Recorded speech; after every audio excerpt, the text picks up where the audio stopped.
Қасқыр мен лақтар. Бір ешкі тоғайда үй жасап, лақтарымен сонда тұрыпты. Күндіз өзі тоғайға жайылуға барады да лақтарына: "Есікті бекітіп отырыңдар, ешкімге ашпаңдар" дейді екен.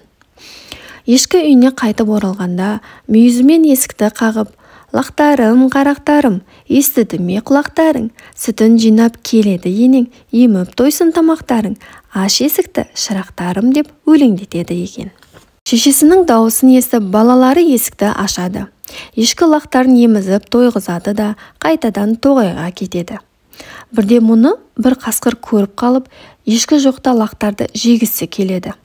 Лақтардың енесі кеткен соң, ол есік алдына келіп, ешкіден естігенін қайталап өлеңдете бастайды. "Лақтарым, қарақтарым, естіді ме құлақтарың? Сүтін жинап келеді енең, еміп тойсын тамақтарың. Аш есікті, шырақтарым" дейді. Лақтар бөтен дауысты естиді. Шешесінің дауысына ұқсамайды екен. Оның қасқыр екенін білген олар: "Естідік, естідік, сенің дауысың анамыздың дауысына ұқсамайды.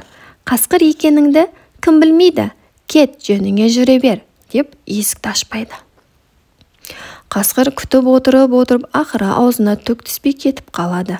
Содан соң ешкінің өзі келеді. Ол айтқан сөзін тыңдағаны үшін лақтарына риза болып: "Міне, ақылды болдыңдар балаларым. Есікті ашсаңдар, сендерді зұлым қасқыр әкетіп, енелерің жылап қалар еді. Өмір сабағы деген осы" депті. Осымен ертегіміз аяқталды. Жақсы жатып тұрыңдар.